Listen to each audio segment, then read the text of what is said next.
Now Allman sends on a breakaway. Here he comes, he scores!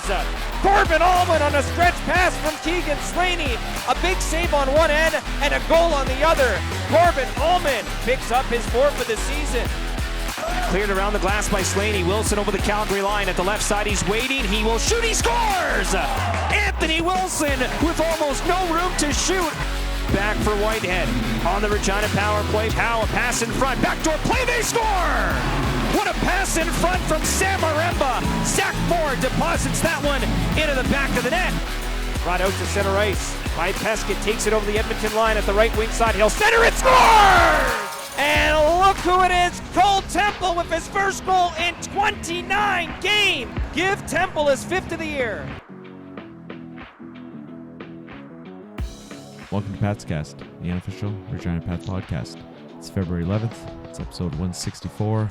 How are we doing tonight, Kevin? Not too bad. Pretty good 3-game stretch for the boys. Yeah, it's kind of like what we wanted to see. Critical games, huge games against teams that the Pats had to beat, and they did. And and not a bad showing on the road in Medicine Hat either. Yeah, the Medicine Hat game was a little bit unfortunate luck and maybe some officiating in that one, but they played well, I thought. Yeah, ended up losing, but it is what it is. It wasn't a 9-1 or whatever it was last time. They haven't done very well in Medicine Hat for the last couple of years, so yeah, a couple of years, not even just this season, right? So yeah, even with Connor, it was not good last year. No, it wasn't.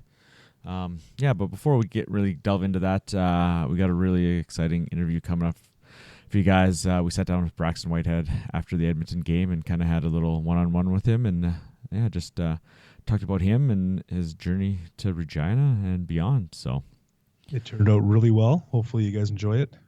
Yeah, I think that's something we're going to try to do a little more of here at the end of the season. Get to know the players a little more, especially some of these guys have been here a while, and the average fan may not know a ton about them because honestly the coverage hasn't been the greatest in the city.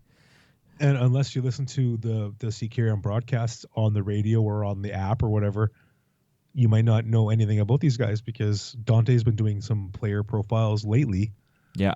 But if you listen, if you're watching it on WHL Live, especially like on the road, you don't hear that stuff. You get like mostly dead air, or some places you get the in-rink stuff. But yeah, so if you're listening to a road game, you only get what's coming out of the rink. So if Dante has a pre-recorded interview, you got to go onto the radio or on your phone and listen to it, and then you got to go back to CHL TV and then continue watching the game.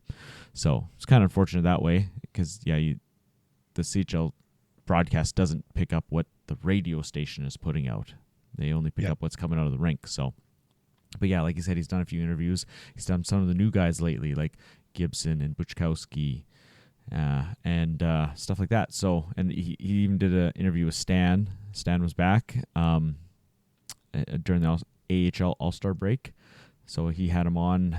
I can't remember which game that was, but that was the home game. So obviously, if you're at the game, you're not going to hear it. So all that stuff is on the website under the media tab. You can go to media and radio broadcast interviews, so you can catch all that stuff there. But yeah, like I said, as for the rest of the media in the city, there hasn't been too much of a focus. Like really, I know Gerald Davis did a little thing on Slaney. Bridgman got a little love after he scored his first goal. Obviously, he's a local kid, so there was some interest there. But I mean, as for anybody else, like I know Rob did a pretty good article on Spencer last season. But like reading is one thing, but actually hearing them talk in their own words, telling us about their lives and stuff, it was nice to actually see the human aspect of the player. For sure. It was really neat. But I mean, there isn't even... We actually learned quite a bit of Braxton too. So, but I mean, there isn't even much else out there as an option, right? So we're and trying with the TV channels and stuff doing all the cuts, it's getting even worse. Especially it's going to be worse. News. Yeah, well, and one of the main guys that were coming to the games, Blaine Weiland, he was, I don't know what the situation there, but he's not there with 620 anymore. So yeah, so we have no idea what's going to happen for coverage. he was at most of the weekday games. I know he didn't make Saturdays, but if it was a Friday or a weekday game, he was there. So, and so the usual Saturday night thing, it was just me again as usual. But yeah, I mean, it is what it is. So yeah, we're gonna try bring some more interviews, players, maybe possible some coaches as well. Kind of delve into them. Different aspect to the show, just something a little bit different. Yeah. So, So I guess with that, let's get into these games. So this episode might be a touch longer, so we'll try to keep this one short. We got interviews from the Edmonton game, obviously, and the Braxton interview. So, we'll try to keep this under an hour, 8, like it was last episode. Well, but I mean, the key word is try. But I think it turned out there's some good feedback on the history kind of stuff of the trade deadline stuff. So it's good. So Medicine Hat. I mean, Pat's going to Medicine Hat, and you're thinking, okay, this is gonna be a tough game. They did beat Medicine Hat here in town last time, but they didn't play bad. He said the officiating was a little sketchy, questionable. Quick whistles cost them goals. Yeah, cost them momentum. That was the big one. It was I had it written down here. They would have made it 3-2, I think. It was a quick whistle, and then they take a penalty, and then Medicine Hat scores to make it 4-1. So, I mean, I'm not saying that Medicine Hat wouldn't have scored, but it's like it would have been 3-2, and then whatever happens, right? Maybe it's 4-2 instead of 4-1. But it was unfortunate because But then we seen a quick whistle in the Edmonton game. They reviewed it and called it a goal because the puck was loose. It was clearly loose, right? Yeah. And so I don't know. There was a few quick whistles in the Edmonton game. Yeah. So I don't know what the covers kind of what the protocol is there for quick whistle. If I don't think they even went upstairs or anything in Medicine Hat, did they? They just said no goal. You couldn't tell. They had the camera or whatever watching and. Yeah. It's tough to see if they even considered going upstairs or talked about it or anything. I don't know. I don't remember what happened there, but it is what it is, right? Yeah. So, you're already in tough in Medicine Hat, and then to come on the wrong side of a break like that is it is what it is. And I mean, the Pets, they had 13 shots in the third period. Like they had some pushback. They had some, they didn't roll over and die. Like Medicine Hat only had 11 shots in the last 2 periods combined. But I don't know. Medicine Hat just finds a way to beat the Pats there. Yeah, right. The Pats went 0 for 5 on the power play. I think that was kind of a key. The power play wasn't too good that night. But it unfortunate they lose Ty Gibson in that game, so that forces them to make a power play change in Calgary, and all of a sudden it just woke up in Calgary, right? Yeah. But I mean, it is what it is. It was tough. We didn't think we were going to win this game. They didn't. You just kind of had to hope for the best, Calgary, and I was like, oh, that's gonna be tough, coming off a back-to-back, or coming off a game into a back-to-back, and Calgary's fresh. You think that's going to be a tough game, but the Pats were able to just roll into Calgary, and the power play was just clicking. Yep. It was. We're still going to chat about the Medicine Hat game. Just one quick thought about that. The last 4 times the Pats have been to Medicine Hat has not been pretty. They've been outscored 25-3 in 4 games. In the last 4 games against them, and they scored 2 that game, right? Or if you go back 5, they've been outscored 30. Let's see, let me double check here. Yeah, 30-7 in the last 5 appearances in Medicine Hat. So, yeah, that's not too impressive, right? Yeah. So that goes back 3 years then, right? 2 this year, 2 last year, and 1 the year before. Yeah. Yeah. The last 5 appearances there. So, and we play them again yet this year. So yeah, coming right up. But the Calgary game. Back to the Calgary game. It was penalties kind of galore. I mean, yes. Nothing. I wouldn't say unwarranted. It was just the way it was getting called. It is what it is. It was a little feisty, the game. Like, who was it? Ethan Moore. He was kind of all over the place. He was right in the middle of everything, it seemed. But yeah, so Gibson's out, and they put Whitehead back on the point, kind of run the power play. They add Zach Moore to the first power play unit, and you get 3 power play goals in the first period. Like, all right, yeah, we'll take that. Yeah, when Calgary opened the scoring, just like 3 minutes into the game, I thought, carrying over from the Medicinac game. It just didn't feel right. But Sam Oremba replied like a minute later. Yeah. On the power play, of course. And it just felt like they got the momentum and they got the mojo going, and it was nice to see. Yeah, Oremba's kind of the hottest player right here. Like, he's really found his stride here lately. Chatted with him after the Edmonton game, so you can kind of hear his thoughts on his game lately. The Wilson goal, like, he just comes down the wing and he's looking to pass the whole way. He's looking pass, not to pass, but he was looking pass. I think he was maybe thinking shot. Was he looking to? I don't know. He appeared to be looking to pass, and then he shot almost before he turned. Very sneaky. It was, and it was. He found a hole. There wasn't much room there, I don't think, and he's able to score. So, and thankfully, it was in Calgary. They had like very good coverage, very good video, so you could actually see his eyes. It was pretty awesome. Yeah, no, that was awesome. Yeah, Tanner Howe gets another one. He's kind of starting to pick it back up, goal wise, anyways, right? Yeah. And then Moore gets one on the power play. Nice to see him score. That was a nice play by Oremba. He did the old just between the legs back pass, and he's tried that a few times, and it has not worked out really at all. But this time it worked out great, and Moore was right there for basically a wide open net. Yep. But yeah, and then kind of hung on to this game into the third. Like, wasn't Calgary seemed to get a little bit of a boost. They switched goalies. Yeah, after they took out Bonaventura and they put Garrett in, and it just seemed like they got a little bit of mojo. Yeah, I mean, that's kind of what most of the time that's what the coach is looking for, right?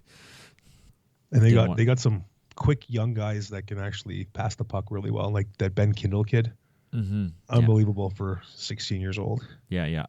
He was the second star of the night, 3 assists, 3 primary assists. And he was the one that like basically ran. He ran it. Yeah, but Yakimchuk was surprisingly held off the board with the guy that's been Pat's nemesis this year, the big defenseman. Yeah, like we said last game in Calgary, he was probably the best player on the ice. Yeah, in the Pats overtime win. But he kept him off the score sheet. That was nice to see. And yeah, like I said, you get the goaltender change late in the second period, and then Calgary comes out. A couple goals, kind of the first 5 minutes of the third period, and you're thinking, oh, not again. Yeah, I know, that was right? my thoughts. Not again. 5-1. We're gonna let this one slide. Like, I don't know about that. But Huey stood on his head. Made some unbelievable saves. Like the Pats allowed 32 shots in the last 2 periods. Mm-hmm. 41 in the game. So, and there's a good point. Huey was good. Yeah, it was. There's a good point brought up by Spencer Welke. He was on color again in Calgary. He's real good. I really enjoy him. And he said in the back-to-back, the only fresh legs you got is in net, right? So you need your goaltender to be your best player, and he probably was one of the better players out there. I mean, it does help when you have the 5-1 lead. The offense was there. It's not like he stood on his head to pull out a 1-goal win for the Pats, but he held them in there late, right? He made some pretty key saves. Yeah. So that was good to see. He's kind of stepped up his game lately here, hey, right? Like Calgary, last time in Calgary, and then the game here. Which one was it? Can't remember. Whatever was after Calgary. the Swift Current game that they lost. I think it was the Red Deer. I think because did Pine play Swift Current? Can't remember, but I think it was the Red Deer game. I mean, yeah, he did give up 6, but he made some big saves in that game. Yeah. And then, so Pine was in Medicine Hat, and I mean, he played all right. I mean, it wasn't terrible. And then Huey comes back in Calgary, plays real well, and then he gets to start again in Edmonton against Edmonton here. So, anything else from Calgary before we? No, I think ahead? that's good because we got a lot of goals and stuff to talk about in the Edmonton game. Yeah. So. It was just key, right? You needed that game. You're chasing Calgary. It's in Calgary. Good old 4-point game. Yeah, like I said, coming into the back-to-back, it was going to be a tough go, and it was just nice to see a great performance, right? Yeah, for sure. And I think that just carried over into this Edmonton game. Now Edmonton's the one on the road trip that had played Friday night. Pats had come back from Calgary. I think they got stuck. Some weather issues. They got back a little later, but I mean, they still had the Friday off. And then you come into Saturday and the goals just kept on rolling. Like he scored 9, and we haven't scored 9 in would you say since Victoria? Since Victoria last year. In Victoria where last Hal year. had 6 points. 6 points, yeah. But yeah, Edmonton scores the first goal of the game a minute in, and I was like, oh, not again. I know, you think another one of those. Calgary, right? Yeah. But Edmonton's had the Pats number this year. Like yes. They were 0-2-1 against Edmonton. It's just like, oh, not again. Need to beat these guys. Yeah, like that's 6 points they could 6 points they should have been able to battle for. Yeah. Ended up with one of them. So 1 out of 6 possible points against the last place team. That's tough to see. But yeah, you get the first goal, but and then it was just kind of an onslaught. Like Pat scored 5 in a row, and then Edmonton got 1, and then 3 in a row. Right? Like it was just nice to see some offense. It was all across the board. Like you look at Oremba, Vaughn, Temple, Oremba, Haynes, Pescott, Temple, Wilson, Spencer. Like it was everybody was. Key guys scored, and the kids got on the board. Yeah, it was nice to see. Nice to see everybody scoring. Yeah, pretty much every line got a goal or more. Like there's probably wasn't too many people without a point. It looks like Braden Smith. He didn't pick up a point, but he played Calgary, right? He had to rush into Calgary right after the injury to Gibson. Yeah. So he got a lot of run in the Edmonton game, obviously with the score the way it was. But he didn't look too bad out there. He even got some power play timeout later in the game. Yeah. Nice to see, some different guys out there. Some other teams in this division don't do that. The only forward in that game didn't have a point was Zach Moore. All the forwards had a point. Yeah, there we go. Yeah, Moore, and then Bridgman Kristanovich didn't have a point. And the only defenseman that have a point was Haynes. That's right. Yeah, Slaney. His third goal of the season. He's got two game-winning goals of his 3 goals. 2 of the goals came in one game. So yeah. But yeah, it was just nice to see, just some guys like Temple getting off the schneid. 29 games. Finally, it felt so good for the kid. Yeah, he played well. Like he played. It was probably one of his best games as a Pat. Like he was in there digging hard, playing hard. Yeah. Him and Allman and Pescott. That seems to be a pretty good trio. Yeah, for sure. Yeah. But we'll see how long it stays together. It seems like right? Temple and Allman kind of stick together a little bit, and then they'll rotate a winger in or whatever. Yeah, and Allman, Brad Pescott, seems to Wilson seem to be rotating the healthy scratch, right? Yeah. And I was like, oh, does Temple need to sit for a couple games? Like I was like, not saying he's been bad, but I mean he's just struggling a little bit, and I mean he is 16. Those other guys are 17 and such, and needs to play. That's all I can say. Needs to, prove me wrong, right? Allman need to just continue playing. They have bad shifts, good shifts, different shifts. Just continue playing. They're young. They're going to learn. Yeah, exactly. Exactly. And you can't better learn. than sitting on the bench. Yeah. But yeah, I mean, Allman kind of glossed over that. His breakaway goal in Medicine Hat, like another nice one, right? Like yeah, oh yeah, he's got some touch there. Yeah, definitely. But yeah, Temple getting on the board twice. That first one, what a great pass by Pescott, right? Like, and Temple going to the net, right? You got to go to the net to score, right? So 100%. that's that. Oremba with a couple as well. He, like I said, he's pretty hot lately here. 4-game goal scoring streak, which is a career high by far. Yeah. He had a couple 2-games or 3 2-game streaks. So yeah, what's he up to? 17 goals? Yeah, 17 goals now. 18 goals. 18 goals, right? Like him and Spencer have kind of really come along ways here this second half of the season. Yeah. Oh yeah, for sure. Oremba's got 5 goals in his last 4 games. Yeah, there you go. Right. So they're both gonna be 20 or more, I think, here. 8 points in his last 4 games too. There you go. 2 points a game. There we go. It's nice to see. Yeah, Vaughn with another one. He's up to 12 now. Like that's not too shabby at all. Yeah. So it was just nice to see. Just a laugher for once, right? Instead of a tight game, but the opposite way. Yeah, right, the opposite way. But yeah, what else you got from this game? Just so many goals. It was so hard to keep track of what was going on. For sure. It's unfortunate that the Pats gave up a couple later goals.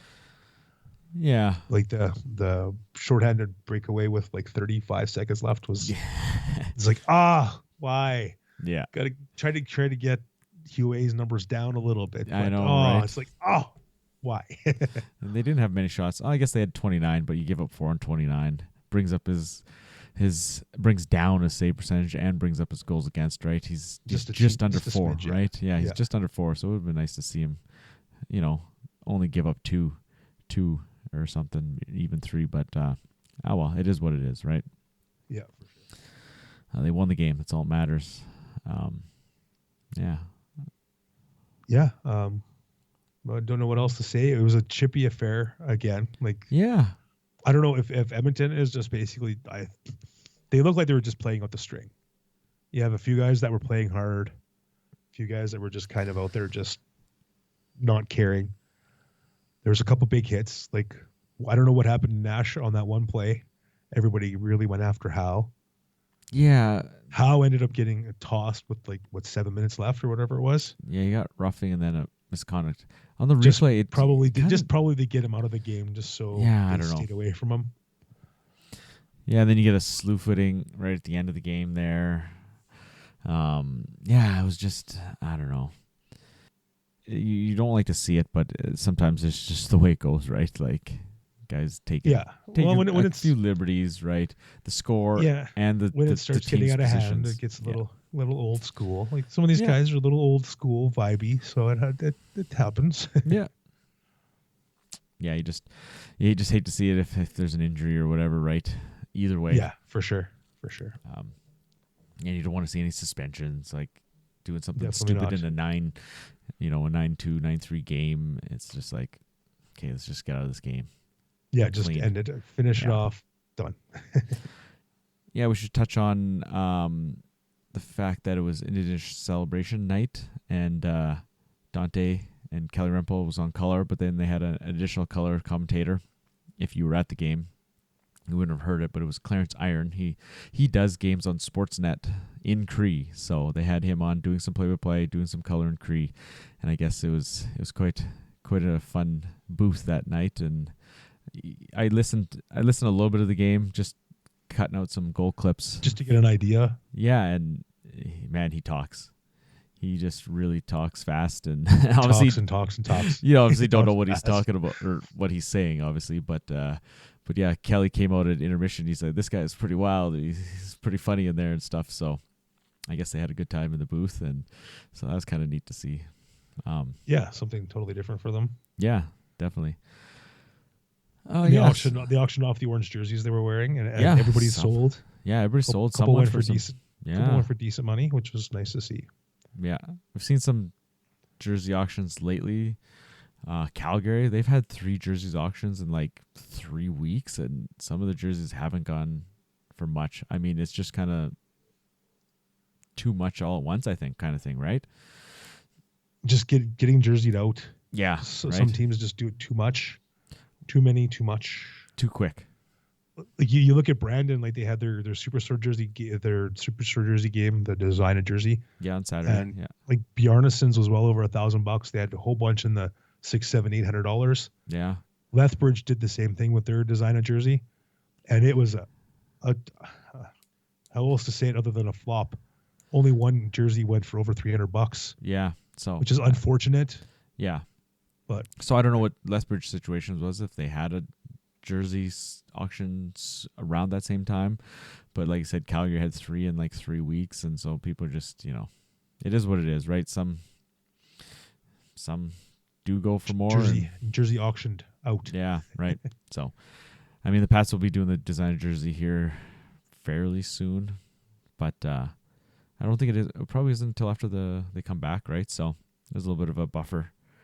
Yeah, I don't think it's before they leave, right? So give people a chance to think about it. Yeah, I guess if you got nothing else from Edmonton, we should go to the interviews. I got Brad, Sam, and Cole Temple. Haven't talked to him in a while. Obviously, hasn't been on the score sheet much lately, but he's a good interview already at 16. So yeah, that's nice to see. I wasn't part of the interview, but I listened to I listened to it when I was down there, and he's very well spoken for a young guy. Yeah, definitely. So we'll go to them now. Well, Brad, another critical game here down the stretch, and the team comes out with 9 goals. What do you think of that one? Yeah, I think that we'll take the 9 goals. It's been a long time since we scored that many goals. But yeah, it was an important game for us, a game that we needed to have here tonight, and we needed to, with them being on a road trip here right now, we need to be the more energized team, and there was no excuse why we did not work them tonight, and I believe we did. Yeah, it seemed like Edmonton's kind of had your number this year, and somehow you were able to just pounce on them. Yeah, I think that a lot of the games we had against Edmonton, I feel like we should have had better results. Just for whatever, we took our foot off the gas for 6-7 minutes on 2 of those games, and I felt we deserved better, but tonight we needed a complete effort. We needed 60 minutes. Obviously, it was a playoff implication game for us, so I just like the way that we responded. Yeah, going back to Calgary, you had to switch up the power play. What do you like with the 5 forwards out there? I think what we have going right now, it's just more or less with Gibby going out. We got Gibby out, Corbin out, Buchikowski out, so there's a lot of guys that would be, playing those spots. So right now it's just next man up mentality for us, and whatever spot's got to be filled, we just need someone to do it. Why do you like Whitehead back there on the point? Well, I think he's a real intelligent person. He distributes the puck well, and a lot of the defensemen we have had, weren't really power play guys per se, and that's not that was their forte. So I think Whitey just controls the puck a little bit more up top. And I don't know if it's the 5 forwards or just getting a little more puck luck around the net. We're scoring a lot of goals in the blue paint, and that's where the goals need to be scored in the power play. How good was it to see Temple score tonight? Yeah, I think Cole Temple has been a little snake bitten once in a while. You see flashes of him being good, and then other flashes of him just being a 16-year-old. But yeah, just to him get on the board, and just to see when he's with his peers and he's out with other teams that are, about his caliber, he can play well and he can stand out there. And I believe his whole line, they played really well tonight. What have you seen from his game lately, despite him not scoring? Have you liked it? Is there, like you said, it's been kind of up and down a bit? Yeah, I think it's tough to evaluate sometimes because he's a smaller guy. He's a skilled player, so a lot of times when they don't got much time and space, and there's they're trying to build confidence and courage at the same time. It's a tough combination to do. So I think for Cole, he's stuck with it. Through some tough times, he comes ask some good questions. He's real receptive to learning. So to me, that's been the biggest thing. And it's been a rough patch here for a little bit. I know he hasn't got many points here lately. He hasn't scored in almost 30 games. So I know get that off his, it's what I know what he wants to do, and to get that monkey off his back, I know it's gonna be a good feeling for him. In Oremba, when you're hot. Like that first goal, just get lucky. Yeah, I think it's with Sammy. I think he's really put some simplicity into his game, and he's just using the skill set that makes him a difference maker in this league. And it's just straight line, stops and starts, speed, pushing the pucks to the net. And when he gets less ziggy-zagging, he starts playing in straight lines. And him and Anthony Wilson, boy, those two guys, the speed that they can play with, they're tough guys to stop.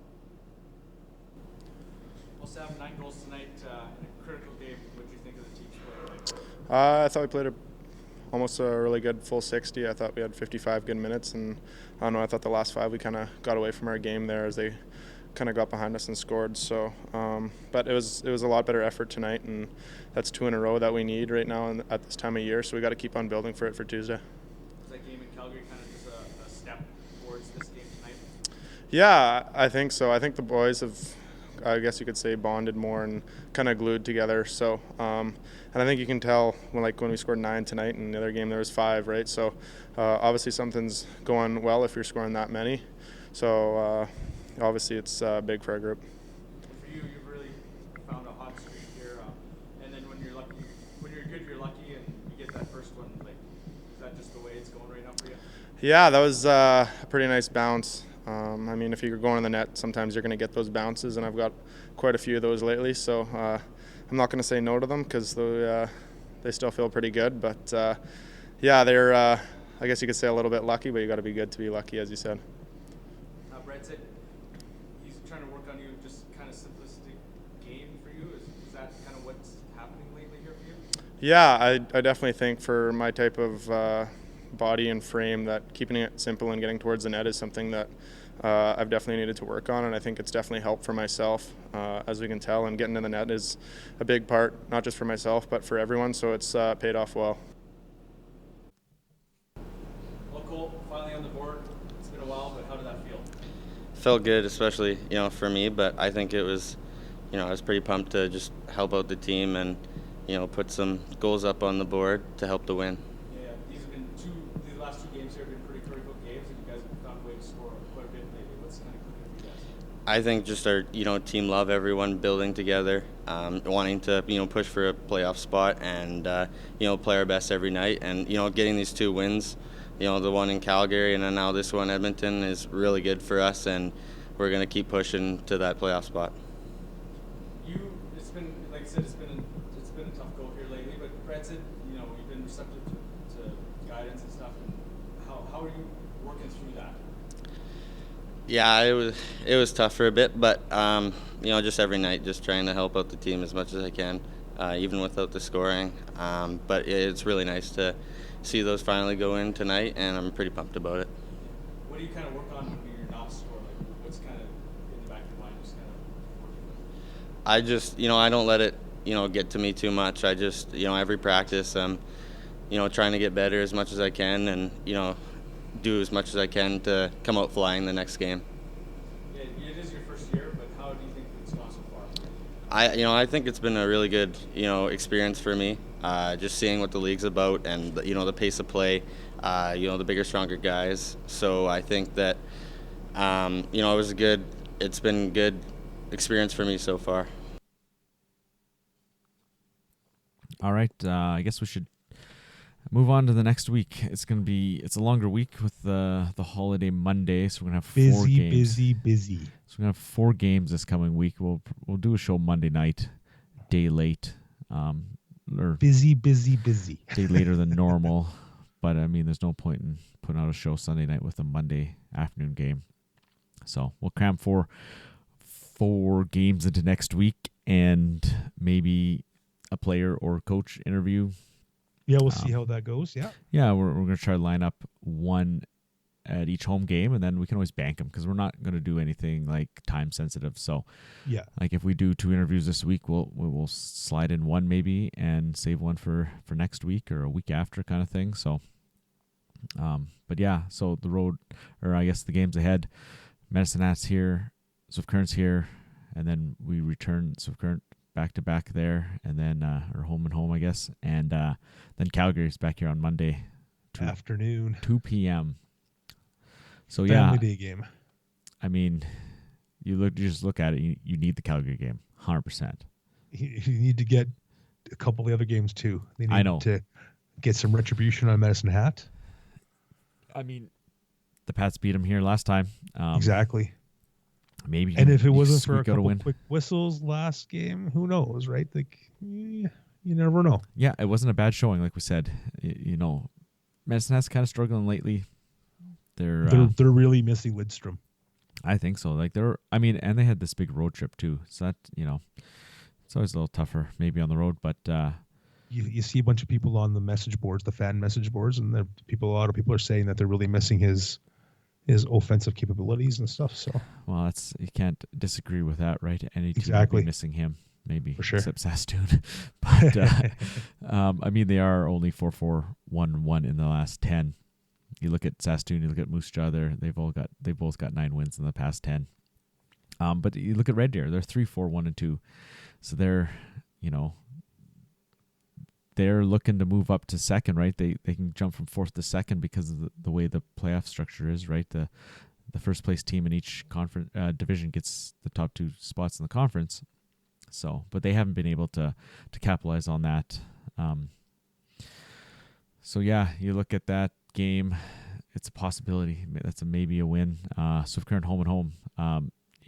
Tough to sweep both. It's going to be tough to get one. So yes, exactly. If you get the one here at home, and then you just like, okay, we got one, and then you don't want to go into Swift Current, maybe losing these first 2 games of the week, and then like, oh, we got to get this third game, and then really you need that Calgary game because that's the team absolutely you're chasing. Need the Calgary game because that's regulation, the last game before their U.S. trip. So yeah, they got to get that win. Yeah, that's hope for the best with the other 3 games. Maybe they'll carry some momentum from the previous games against Calgary, Edmonton, and carry it into Medicine Hat. Get a little bit of hype going and pull out some W's because they need the W's at home before they take off on the road because the road has not been great for them, as everybody knows. What do we got? 6 wins on the road. Like, it's not the prettiest, and then so you run through the U.S. division. That's 6 games right there. Then you hit up Moose Jaw. Actually, it's 5 on the road. It's 5 on the road. Yeah. Ouch. But yeah, it is what it is. So you really got to capitalize here. Exactly. They need as many points in this next 4 games as possible. Yeah. But yeah. What else you got looking ahead? Not much looking ahead, but who was your player of the week? Player of the week as a whole? Yeah, or you want to go by maybe a couple games or whatever? Your couple players of the week? I really liked Wilson in that Calgary game. Yeah. Even both games, the Edmonton game too, Medicine Hat game, that's almost a week ago. I don't tough to really remember that game. Pick your player of the week for what I'm just gonna go Wilson as the whole week. I've really liked his like energy. He's really physical. I've really liked it. And he's really stood out, not just this week, but in the last 2-3 weeks, I'd say. And then now he's chipping in. He's getting. I agree. Right? I love how he hits. Yeah. Or tries to hit and make it make it painful. yeah. Right. So yeah, I really liked his game. What about you? I'm gonna go with the kid, Ty Spencer. Spencer? Yeah. Okay. Yeah, he's been consistent. Yeah, definitely. I mean, there's honorable mentions. Oremba, like for sure. You can't look past him. Definitely really. Not. 4 game goal scoring streak. Like. Yeah. No. Just nice to see him finally get some run here, right? Like he had all those numbers in Bantam and stuff, and maybe hasn't lived up to the expectations of other people. But things don't always translate, right? He's got to find his game, and like you said, and both him and Brad said, try to simplify his game, go more north south, drive the net, kind of do that. My honorable mention is Braxton. Yeah. You can't talk about how because he's almost guaranteed to be there. Yeah. Either as the best player for the Pats for the games or one of the best. But I'm going to go with Braxton as the honorable mention. Yeah. No, that sounds good. Not scoring a bunch of goals, but he's key in faceoffs. He's getting a lot of assists. Yeah, and like running the power play. How much does he practice? Like, obviously they didn't practice anything going from Medicine Hat to Calgary. They couldn't. And, they just throw in more, put him, Whitehead back on the point and said, here you go, boys, figure it out, right? six power play goals in the last 2 games, so something's working. Right?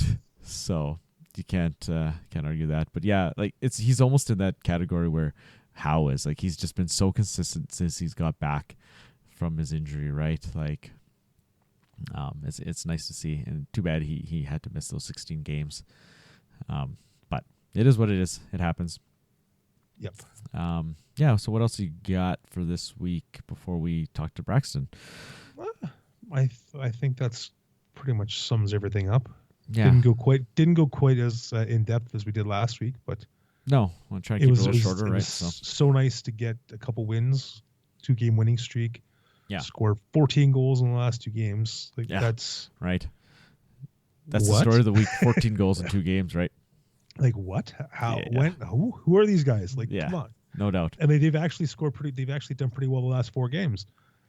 7, well, two kind of not great, but 7, 2, 5, and 9. Like that's a lot of goals from a team that hasn't been scoring many goals. Like they're averaging just over 3 goals a game, and they score that many goals in the last 4 games. Like after being shut out and scoring 1 against Saskatoon, so it's like, no, nice to see. If they could get consistent and stay consistent like they did the first part of the season, right. Maybe they'll be in playoff contention in the next few games. Like they're still within reach, but maybe they'll be closer. Yeah. They gotta get some wins, no matter what. They gotta get W's and not worry about everybody else. It'll be nice to get the other teams to lose too, but they got to do it for themselves. They got to get some wins. Yep. And make it at least more interesting and not just fall apart and just play out the string. Yeah. No. Looking at the standings here, Pats have 46 points. Calgary and Lethbridge both have 51. Prince Albert's has jumped both them. They're at 52 now. But Lethbridge and Calgary both have 2 games in hand on Regina and 3 on Prince Albert. So that's kind of those 4 teams are kind of battling for the final 2 playoff spots. Brandon's sitting in 6th at 58. So they're not too far ahead, but I mean tied with Swift Current. Yeah, tied with Swift Current. They're kind of the next kind of almost tier there, right? So but yeah, the Pats, 5 back, that's with 2 more games played. It's getting a little slim, all right? Chances getting a little slim. They gotta get the W's. That's all that matters right now. They don't get W's, they're on the outside. If they get some W's, then maybe some luck and some mathematics and stuff. Yeah, it's still not guaranteed, even if you're winning most of these games, right? But there's still 16 games left. That's 32 points. So there's a lot of points available. There's only 5 points out, but that's a lot of points. So anything can happen. Yeah, got to continue winning. Got to win. You lose, you're done. That's just no matter who you are. You lose, you're done. Yeah.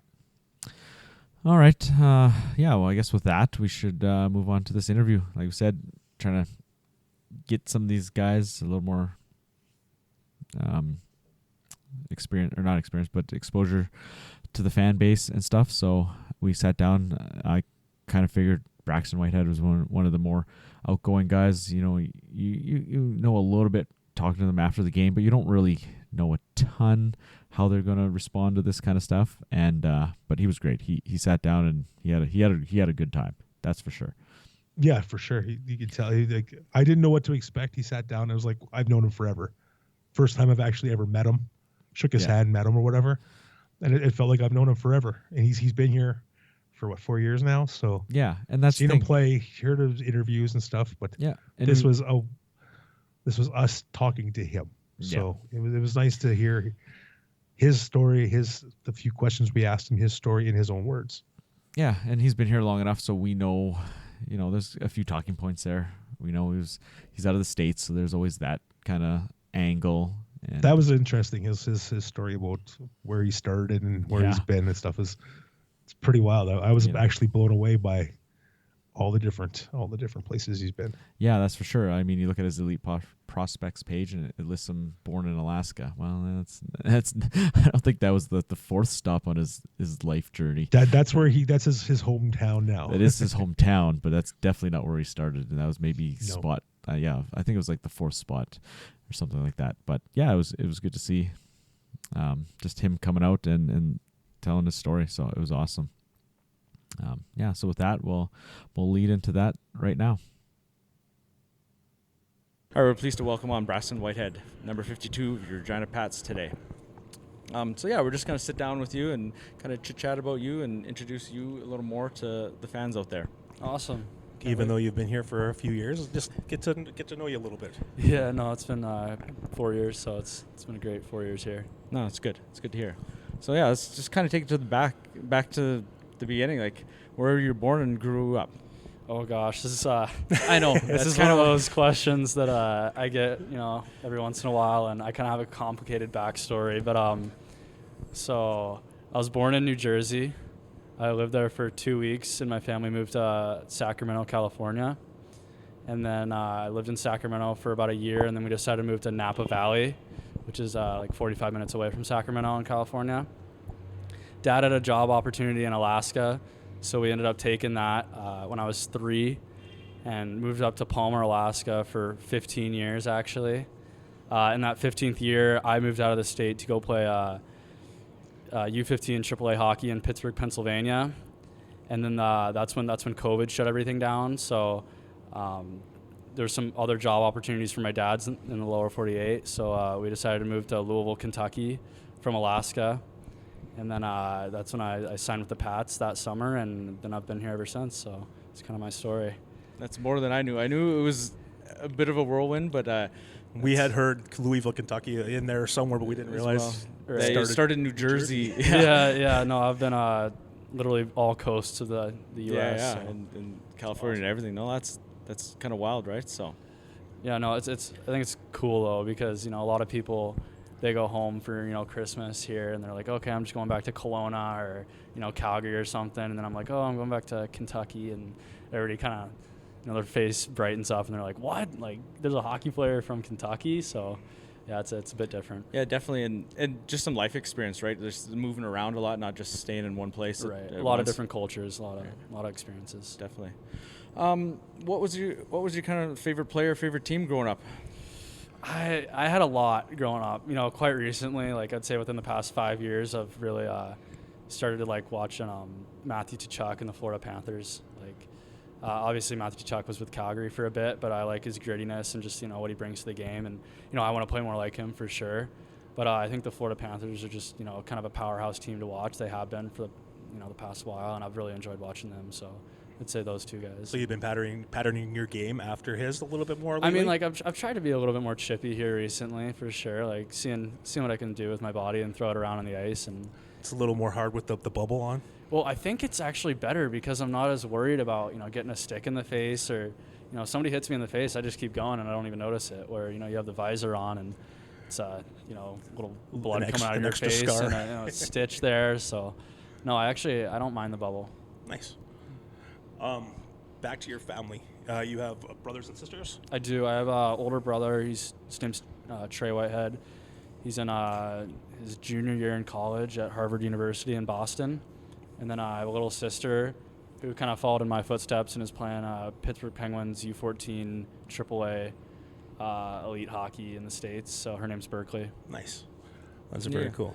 So how much did you know about the CHL and WHL specifically, kind of? So it's actually really funny. I was kind of thinking about this right before we did this podcast here, but I was in Kamloops for my brother's tournament. Actually, I was playing in the Kamloops International Bantam Hockey Tournament, Kibit, and I was just there swimming in the pool really, and my brother's team got to go to a Blazers game, and that was kind of my first introduction to it. I didn't really know what the CHL or the WHL was, but I went to a game. I think they played Kelowna, which they play a lot, so because they're so close to each other. And and then as I got older, my travel team in Alaska started traveling out more and more and more to Vancouver. We also went to Kibit.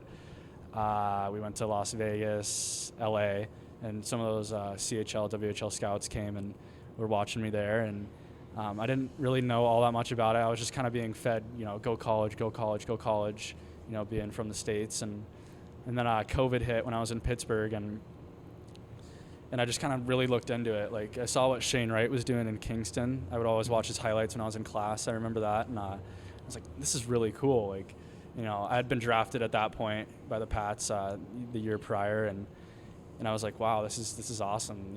It's a big deal up in Canada. And I didn't really know that when I was watching in Kamloops long before that, but I just looked more into it, and then I kind of got my parents on board. It was a little difficult, being it's kind of foreign country, COVID's going around, but eventually they were just happy for me, and we signed, and that was kind of my story about it. Yeah. How much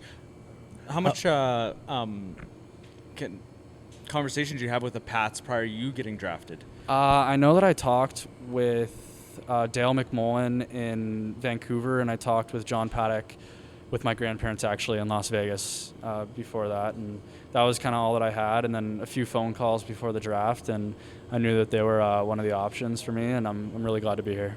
How did you find out you were drafted? Did you follow the draft, or did you just check after? No, I did follow it because, everybody, it's exciting, right? Like nobody in Alaska's, it wasn't a big thing to really be drafted in the WHL. Not too many people had done it, but I'd talked enough with some of the teams. By that point, I was, kind of following along a little bit more. But I was sitting in my living room, and my grandma's flight actually got canceled because she was supposed to leave that morning. She walked in right before I got drafted, so it was pretty special. Were you happy to see the Pats drafting you? Oh, absolutely. Awesome. Yeah, because I would say I talked most in depth with them and John Paddock, and it was super exciting. Right on. So how close were you going to NCAA? Like you said, your brother is playing, and it's the way most Americans go. It was definitely an option. I went to the USA Hockey National Camp there, and there was some schools, and I know that I was really, I wasn't really at the age where I could talk to schools yet because they have a limit. I think it's your junior year of high school you can commit, and you can start talking in your sophomore year.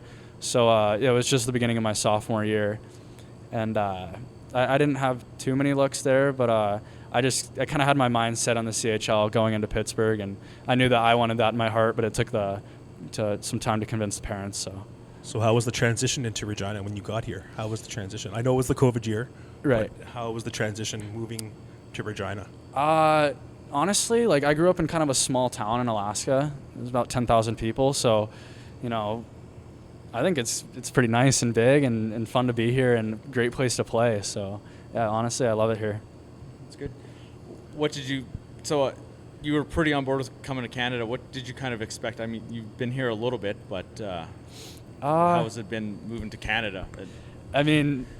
I guess it's no different than you moving around as younger, right? Right. Yeah. I mean, the only things that are different are just you guys talk in Celsius and use kilometers and that type of stuff. But Alaska was pretty cold, and here's also pretty chilly. So I guess I was pretty used to that already. And it's not too different, but it's definitely a little foreign. Parents don't like the flight schedule getting up here, I can tell you that. But I guess that's just what happens when you're playing in Regina. So. How did you find the Pats school? You went to the Pats school here? How did you find that? Dwayne and Karen are awesome. They help us out with our schoolwork so much, and they take time out of their day being here with the kids, and it's amazing. I'm really thankful for them and how they helped me, it was super fun being down here. We'd have 15-minute breaks every hour and a half or so, and we'd go play some sewer ball. So it was a lot of fun. Nice. Any pregame superstitions? Seems like everybody's got something. I guess I wouldn't say that I have a superstition, but I'd say I'm just extremely regimented in my, I gotta go to bed at this time for my pregame nap, and I gotta have my chicken fried rice when I wake up, and I gotta leave for the rink at 4:20 on the dot. And I guess the superstition is if I have a good game, I wear the same exact suit, shirt, dress shoes, and belt that I wore the game before. So I keep that going, and then if I don't have a very good game, then I guess I switch it up. New shirt, new suit, new shoes, something like that. Do you have any intermission routines, like anything special during intermissions? Do you retape sticks or anything like that? If my stick's terribly torn up, I will, but I try not to because I just try and think about the game and tune out and just focus and dial in. So. Your stick, how do you tape it? I go sock, and then it's pretty high up the shaft. I think it's one of the most tape on the stick on the team, I would say. It's either me or Sam Oremba or Shancy. We're all pretty close there. And then I grab a puck and I outline the top of the stick down and around the toe and then the bottom of the stick. So a little different. Heel to toe or toe to heel? Heel to toe. Heel to toe. I've tried toe to heel one time and it did not turn out very well. So I go toe to heel. That's impressive. But before hockey, or when you were earlier in your hockey playing days, did you ever play any other sports? Like in high school or grade school or anything like that? I always did cross country and track in middle school. And then I did soccer when I was really young.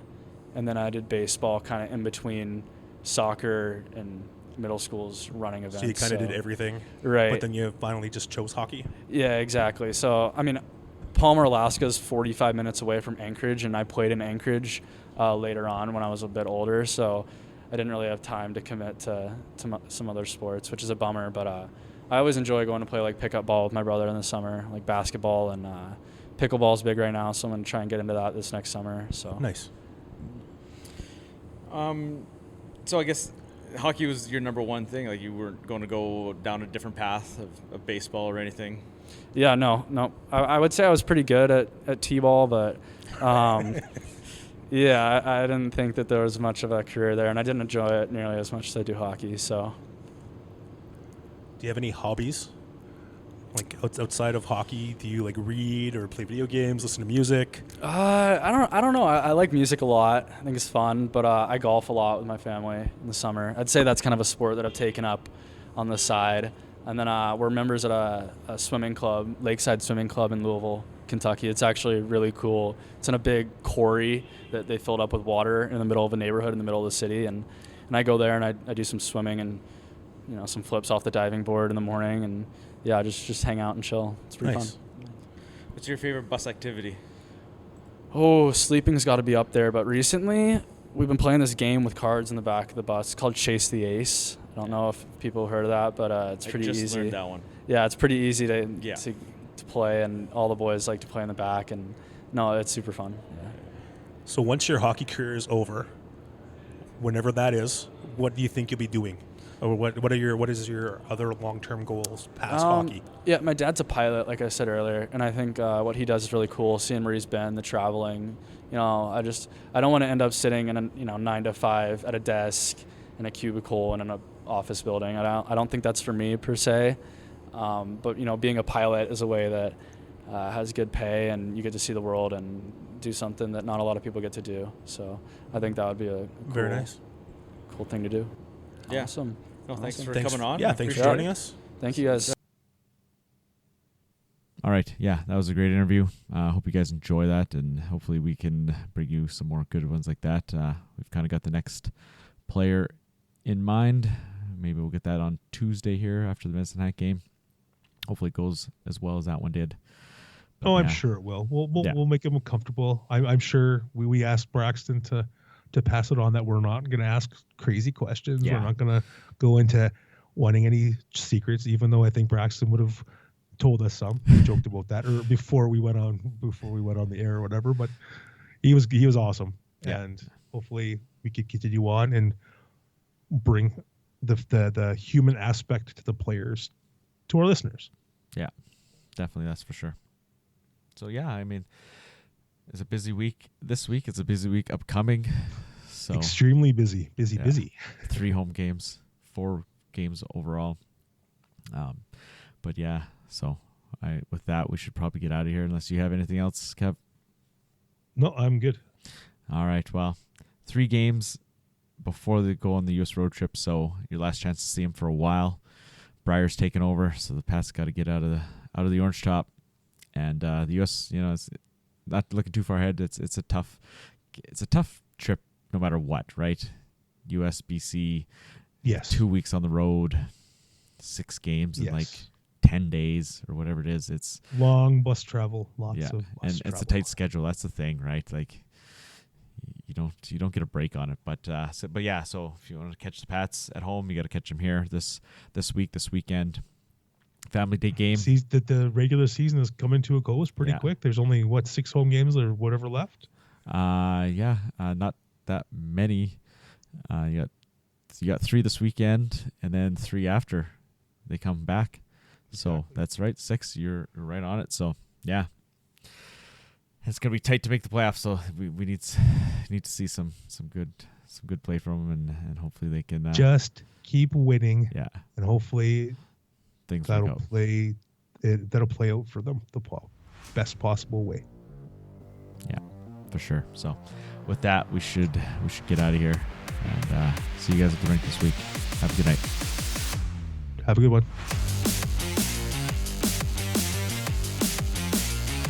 Whitehead, Temple, Gunuguti, Kaki was a sweet Bahamat, Bagi, Gasigota, Magawi, Gunugo, Ayawi, Kiabi, Pisa, Heguti, Kaki was a sweet Bahak, Maga, Temple, Mutsiga, Victor